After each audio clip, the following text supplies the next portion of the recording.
Salam sejahtera, bersama saya di Berita TV3, saya Ben Anabidai. Dan saya Dayang Nurul Syuhada. Tajuk utama kita pada hari ini adalah tentang kenaikan harga barang secara mendadak di sesuatu premis yang menyebabkan ramai orang awam tidak berpuas hati. Kenaikan harga barang secara mendadak di banyak tempat mengakibatkan pelanggan tersebut terasa terbeban dan menyebabkan kos sara hidup semakin meningkat. Ini menyebabkan golongan B40 yang sekadar kais pagi makan pagi, kais petang makan petang, ekoran kenaikan harga barang. Ini menyebabkan golongan tersebut tidak dapat makan dengan baik. Untuk mengetahui perkembangan terkini, kita terus berlintas langsung bersama dengan wartawan yaitu Muhammad Khairul Izwan yang sedang berada di lokasi kejadian. Salam sejahtera semua. Saya Muhammad Khairul Izwan bin Hamdan merupakan wartawan hari ini di Kedai Runcit Hasan. Saya kini bersama salah seorang pelanggan Kedai Runcit itu, iaitu Samuel.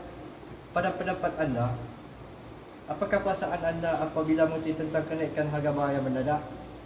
Salam sejahtera, saya ucapkan kepada semua rakyat Malaysia. Saya Samuel, seorang pelanggan di premis tersebut.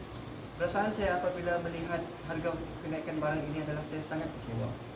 Kerana harga yang dinaikkan oleh penjual tersebut sangat tidaklah masuk akal dan logik. Contohnya, saya telah membeli susu junjung minggu lepas, harga dia RM3.5%. Tapi kenapa tiba-tiba jadi RM4.5%? Itu yang saya heran, dari mana datang RM1. Jadi saya harap penjual dan kerajaan tolong ambil tindakan ini kerana kami golongan B40 tidak dapat menikmati hal-hal sedemikian.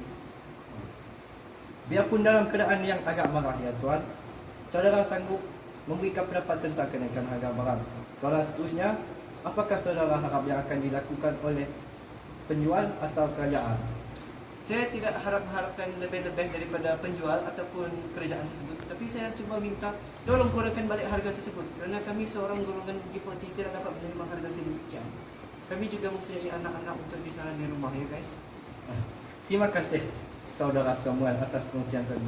Berikut merupakanlah suara hati daripada rakyat tentang kenaikan harga barang mendadak. Apakah yang akan dilakukan oleh kerajaan untuk kenaikan harga barang ini? Fikirkan tentang emosi kerajaan dalam era pandemik ini agar barang makin menaik dan mereka kurang pendapatan. Itu saja saya, wartawan Muhammad Khairul Izwan. Terima kasih. Terima kasih kepada Muhammad Khairul Izwan atas laporan yang diberikan di tempat berkenaan. Seterusnya, kenaikan harga barang yang mendadak ini juga telah menjadi rungutan warga Malaysia, terutamanya yang daripada golongan berpendapatan rendah dan daripada berniaga. Baiklah, terima kasih kepada rakan sepentas. Saya wartawan Seli Erina binti Juria membuat tinjauan di pasaraya mengenai isu kenaikan harga barang. Bersama saya, Cik Evelyn, pemilik kedai. Bolehkah kongsikan beberapa keadaan di pasaraya setelah terjadinya isu kenaikan harga barang? Adakah ia berjalan dengan lancar ataupun mengalami perubahan? Sebagai pemilik kedai sayur, harga sayur kedai ini merupakan yang tertinggi sejak 30 tahun. Lalu jika sebelum ini harga bahan makanan itu ditentukan mengikut musim, namun peningkatan ketara berlaku sejak tahun 2022. Lalu rentana perkara yang tidak menentu. Harga sayur kadang-kadang naik, kadang-kadang jatuh balik harga dia tidak sama dengan bahan mentah yang lain ikut musim. Harga sayur tak terus naik-naik dan masa kini saya rasa harga sayur dalam peringkat yang tertinggi. Harap dapat turun harga biasa lah. Itu saja pendapat saya. Menurut Cik Evelyn, apakah perkara ini boleh berlaku dan berulang? Isu ini boleh berlaku dan berulang disebabkan harga pengangkutan menaik, menjadikan kos seorang juga naik. Selain itu, duit Malaysia semakin kecil, ramai orang tak sanggup beli bahan mentah yang mahal seperti ini. Itulah punca yang utama dalam isu ini. Bukan itu saja, harga gaji tak naik tapi harga barang asyik naik hinggalah pelanggan tak mampu beli dan akhirnya mengalami isu kelaparan sampai mati. Itu pendapat daripada saya. Bagi Cik Evelyn, Kesalahan ini sebenarnya berpunca daripada siapa? Adakah berpunca daripada pemborong, pengguna ataupun pembeli itu sendiri?